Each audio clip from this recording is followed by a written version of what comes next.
अजहर सिद्दीकी नाम है। सर अभी जो एसआईआर को लेकर जो सियासी घमासान मचा हुआ, एक तरफ अखिलेश यादव भी ये कह रहे हैं कि एसआईआर फॉर्म भरिए, दूसरी तरफ ममता बनर्जी कह रही है कि वो नहीं एसआईआर होने देंगे, या फिर एसआईआर के नाम पर अब हो गया ना, मैं आपकी क्वेश्चन में समझ गया। एसआईआर जरूर हो, ये एसआईआर क्यों हो रहा है? घुसपैठियों के नाम पे ना। मैं 11 साल के कार्यकाल पे मैं बीजेपी सरकार से मैं ये पूछना चाहता हूँ, आपने क्या काम किया है? अगर बांग्लादेशी रोहिंग्या कोई आए तो कैसे आए? अगर कोई आया तो उसका डॉक्यूमेंट बना कैसे? क्योंकि निर्वाचन कार्ड भी सेंटर का दिन, आधार कार्ड भी सेंटर का दिन, जवाब कौन देगा? स्टेट गवर्नमेंट देगी कि सेंट्रल गवर्नमेंट देगी? सेंट्रल गवर्नमेंट देगी ना। अगर इनको अगर एक चीज़ और इनको अगर ये भी लगता है कि एक आदमी मल्टीपल वोट डाल रहा है, तो आप वन नेशन वन इलेक्शन करो ना, खत्म हो जाएगा सारी चीज़ें ट्रांसपेरेंसी हो जाएगी। लेकिन ये इस मुद्दे पे बात ही नहीं करेंगे, क्योंकि लोगों को माइंड को डाइवर्ट करना है इनको।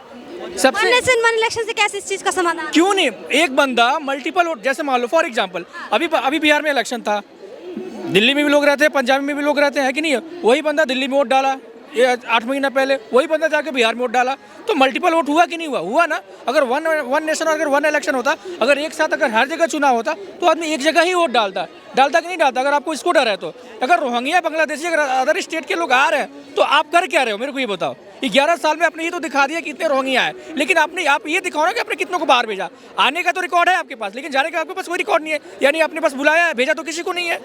ये हमारा ये सरकार मेरा जैसे अभी अखिलेश यादव, मेरे सुनिए ना, एसआईआर के नाम पे कितने बीएलओ ने लगभग आत्महत्या की? क्यों भैया? उनके ऊपर प्रेशर क्यों डाला जा रहा है? क्यों प्रेशर डाला जा रहा है? अगर किसी के पास कोई डॉक्यूमेंट नहीं है, उसको टाइम दो ना, टाइम पीरियड दो ना। एक सीमित आप टाइम दे रहे हो, पता चल रहा है कि सर्वर डाउन है, कि पता चल रहा है किसी के पास कोई डॉक्यूमेंट नहीं है, आप उनको बाहर कर दे रहे हो। क्यों भैया? हम एसआईआर के खिलाफ नहीं, हम भी नहीं चाहते कि हमारे देश में कोई भी घुसपैठिया कोई भी रहे, हम नहीं चाहते। सारी चीज़ें ट्रांसपेरेंसी हो, क्योंकि मान लो काम ये गलत कर रहा है, नाम हम लोग का खराब हो रहा है, हम इंडियन का खराब हो रहा है। हम कभी नहीं चाहे कोई घुसपैठिया रहे, लेकिन घुसपैठिए के नाम पे जो माइंड डाइवर्ट किया जा रहा है, तो ये श्रेय किसका है? अच्छे काम का अगर क्रेडिट आप लोगे, तो बुरे काम का क्रेडिट कौन लेगा? आप ही लोगे ना। ये अमित शाह गृह मंत्री का है ना, गृह मंत्रालय का, वो जवाब देंगे। लेकिन वो जवाब देना कहाँ से इतना घुसपैठिए आ रहे हैं, जो करे वो। बिल्कुल, जब सेम ये सवाल बीजेपी से पूछा जाता है या एनडीए से पूछा जाता है, नहीं, सुनिए, हम किसी पार्टी से जवाब ये होता है कि एसआईआर के जरिए सही तो क्वेश्चन को डाइवर्ट ना करें। ये सवाल सरकार की और जनता की है, हम किसी नेता से नहीं है, हम किसी पार्टी से नहीं है। हम जैसे आपने हमसे क्वेश्चन किया ना, हम सरकार से क्वेश्चन कर रहे हैं कि वो इसके बारे में क्या सोचती है। करे ना ये सारा काम, समाधान तो ये है। सरकार किसकी? एनडीए की। एनडीए में बीजेपी के और तमाम नेता हैं। मैंने मेरे सवाल तो सुनिए। क्वेश्चन किया गृह मंत्रालय से किया है, गृह मंत्रालय से किया आपके थ्रू, मैं उनसे जवाब मांग रहा हूँ कि 11 साल में कितने घुसपैठिया है, उसका कुछ इनके पास रिकॉर्ड है? अगर आया तो उन्होंने कितने को बाहर किया, उनके पास कोई रिकॉर्ड है? अगर कोई आया तो उनका निर्वाचन का आधार कार्ड बना कैसे? ये उनके पास रिकॉर्ड है? अगर बना तो कैसे बना? क्योंकि ये तो सारी चीज़ें सेंटर के दिन आती है। आप बुलाते, पट भी आपका, चट भी आपका, करनी और कितनी बड़ा अंतर होता है। एक चीज़ और है, दूर के ढोल सुहावन होते हैं, बस इनको कहना और करना कुछ नहीं है। तो आपको क्या लगता है कि एसआईआर पे लेकर जो ये इल्जाम लगाया जा रहा है कि प्रोपागेंडा है वोटर्स को काटने का, ये सच है क्या? है। आप उनको एक टाइम पीरियड दो ना, है क्यों नहीं है? ये सारी चीज़ें हैं। मैं तो कह रहा हूँ एसआईआर ना कराओ, आप वन नेशन वन इलेक्शन करा दो, सारी चीज़ें क्लियर हो जाएंगी। कराओ ना। आप। मेरा एक सवाल है सर, एक सवाल है मेरा, एक मतलब एसआईआर करने में कितना टाइम लगता है? कितना टाइम में कंप्लीट हो सकता है? रूरल देखो, जो ग्रामीण क्षेत्र है, अगर मान लो कोई मेट्रो सिटी है, तो वहाँ पे अगर 2 दिन का समय लगता है, तो जो ग्रामीण क्षेत्र है ना, वहाँ पे थोड़ा सा टाइम पीरियड ज़्यादा लगेगा। 2 महीने, 3 महीने, 4? जो भी हो। ये बताओ मेरे को, आप एक बात बताओ, कितना ड्यूरेशन मिला, कितना टाइमिंग मिला है? यूपी बंगाल में कितना टाइमिंग मिला है? मुझे लग रहा है कि 4 तारीख का डेट था। कई बीएलओ के पास कम से कम 1 हफ्ता बाद उनके पास पूरी फाइलें गई हैं। भैया उनके पास तो टाइम पीरियड 15 दिन का है, 1 हफ्ता उनके पास ऑलरेडी सारी चीज़ें फाइलें डिले गई हैं, तो कैसे कर लेगा, फॉर्म फिलिंग कर लेगा? भैया मेरे को आप ये बताना। आपने 15 दिन का टाइम दिया कि इतने दिन के अंदर सबका डॉक्यूमेंट सबमिट होना चाहिए, लेकिन आपने उसके पास फाइल ही पहुंचाया 1 हफ्ते बाद, ऑलरेडी 1 हफ्ता तो डिले आप हो गए, तो वो कैसे करेगा? आप उसके बाद उसको प्रेशराइज कर रहे हो, वो कहाँ से कर लेगा? इसी को लेकर कम से कम 30 से 40 बीएलओ ने कम से कम आत्महत्या कर ली। हमको लग रहा है कि यूपी में कम से कम 7-8 लोगों ने आत्महत्या की। क्यों भैया? आप प्रेशर क्यों दे रहे हो उनको? अपना काम करने दो ना अच्छे से। मतलब आपको लगता है कि एसआईआर के चलते जो बीपीएलओ है उन पर प्रेशर बनाया जा रहा है? आपको पता होना चाहिए, ठीक है, आप मीडिया से हो, कितने लोगों की बात नहीं कर, कितने बीएलओ ने आत्महत्या किया, रिकॉर्ड आपके पास होना चाहिए। मैं ऑल इंडिया की अगर बात करें, 35 से 40 लोगों ने आत्महत्या कर ली अभी तक, अप टू टिल। अगर कल हो सकता है तो संख्या बढ़ भी सकती है। क्यों? पहले तो उनको ट्रेनिंग दो ना, पहले उनको ट्रेनिंग दो। कई लोग तो विदाउट ट्रेनिंग जा रहे हैं लोग। शिक्षा मित्र वाले हो गए, प्राइमरी स्कूल वाले, उनको कोई ट्रेनिंग ही नहीं है, सीधे सीधे हो जा रहे हैं करने के लिए, तो दिक्कत तो होगा ही ना। देखिए सर, एक सवाल है मेरा, जहाँ ममता बनर्जी जी विरोध कर रही, वहीं अखिलेश यादव अपील कर रहे हैं कि आप SIR फॉर्म भरिए, आप सहयोग कर रही है। और दूसरी ओर ये भी कह रहे हो कि जिस तरह से डिटेंशन सेंटर बनाए जा रहे हैं उत्तर प्रदेश में, उस आने वाले 2027 में खुद यूपी सरकार यानी योगी सरकार डिटेंशन हो सेंटर क्यों बनाया जा रहा है, मेरे को ये बताओ। घुसपैठियों को बाहर करने के लिए ना, जब उनके पास कोई डॉक्यूमेंट ही नहीं है तो वो सेंटर बनाया क्यों जा रहा है? सीधा खत्म करो, भगाओ, बनाना क्यों है? यही तो हाल हो गया है। कोई रैपिस्ट है तो उसको हम जेल में लेकर डालते हैं, उसको हम गोली नहीं मारते हैं, तो फिर उनको पनाह देने की बात हो गई ना। सीधे अगर मेरे पास कोई प्रूफ नहीं है, अगर मेरे पास कोई डॉक्यूमेंट नहीं है, तो मैं तो जस्टिफाई हो गया कि भाई मैं बाहरी कंट्री का हूँ, तो मुझे भगाया जाए ना, मुझे रखा क्यों जाए? अगर मेरे पास कोई डॉक्यूमेंट नहीं है तो मैं गलत हूँ, मुझे सीधे बाहर किया जाए, रखने का क्या मतलब है? तो क्या विपक्षी SIR का विरोध नहीं कर रहे हैं? देखो मैम, फिर मैं सरकार से सवाल पूछ रहा हूँ। जनता की नज़रों में SIR इन चीज़ों को लेकर गलत है ना? अगर इन चीज़ों में इम्प्रूवमेंट हो जाए, उसके बावजूद होना चाहिए। SIR गलत नहीं है मैम, SIR जरूर होना चाहिए, लेकिन ये सारी चीज़ें चुनाव के समय ही क्यों आता है?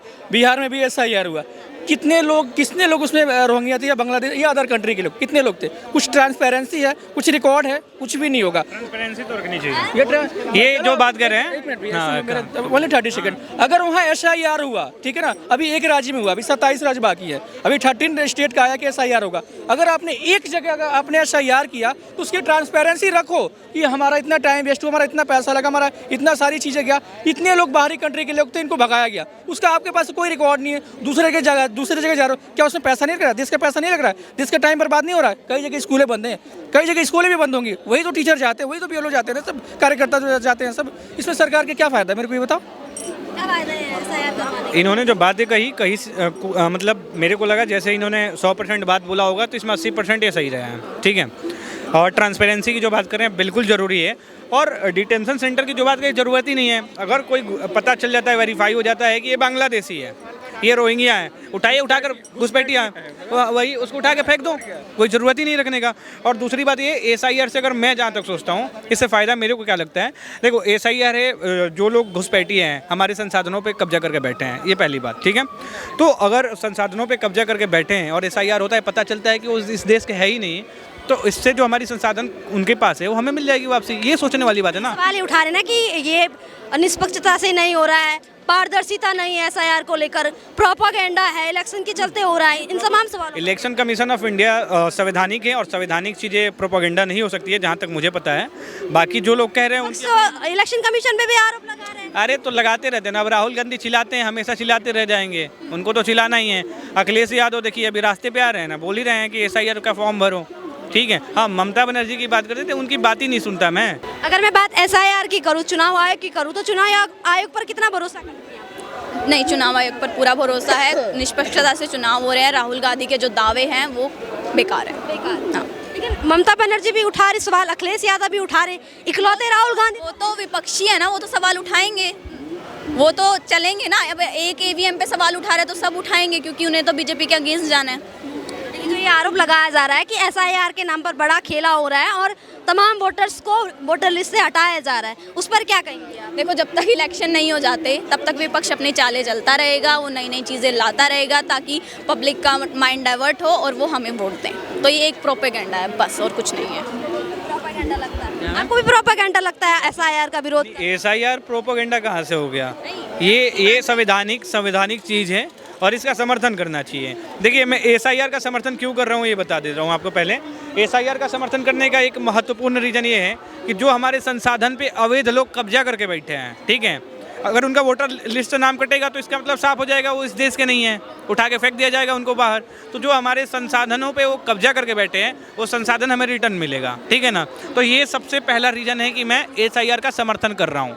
और दूसरा रीज़न, SIR क्यों ज़रूरी है यार, वोटर की जो रेगुलेटरी होता है, मतलब कि रेगुलर है नहीं है, वो चीज़ देखने के लिए ये भी ज़रूरी है। कभी कभी क्या होता है ना कि कई लोग मर जाते हैं और उनका वोटर लिस्ट में नाम चलता है, तो वो चीज़ हटना चाहिए, इसके लिए भी सही है।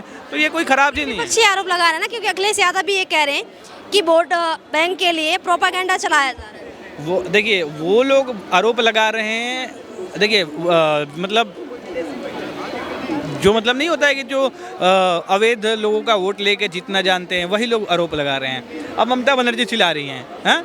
ममता बनर्जी से एक बात बोलना चाहूँगा कि भी मोदी जी ने सिर्फ हाथ कपाया है, ठीक है।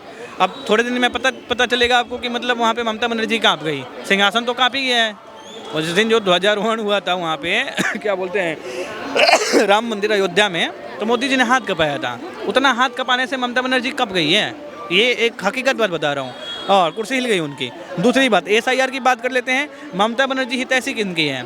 बांग्लादेशी रोहिंग्याओं की हितैषी है, तो उनके समर्थन में खड़ी होंगी ही। और एक बात बताइए, जब वो लोग गलत नहीं है, वही जो 500 लोग अभी तकरीबन भागे थे, 3-4 दिन पहले का न्यूज़ था, 500 लोग भागे हैं। और जो 500 लोग भागे हैं, अगर वो इस देश के थे तो भागे क्यों फिर? सोचने वाली बात है ना। तो इसका मतलब साफ स्पष्ट है कि इस देश में रोहिंग्या घुस गए हैं। तो इस चीज़ को अगर साफ करने के लिए सरकार कह रहा हूँ, चुनाव आयोग SIR का प्रयोग कर रही है तो बढ़िया है। और हाँ, NRC ऐसे कान पकड़ना था और SIR में ऐसे कान पकड़ लिए हैं, बात बराबर का है, मजा लीजिए बस। वो क्या रहेगा क्या ऐसा? ममता बनर्जी ने तो साफ कहा था कि होने ही नहीं देंगे। ममता बनर्जी के पिताजी का राज्य नहीं है बंगाल, ठीक है। बंगाल के निवासियों का है, भारतवासियों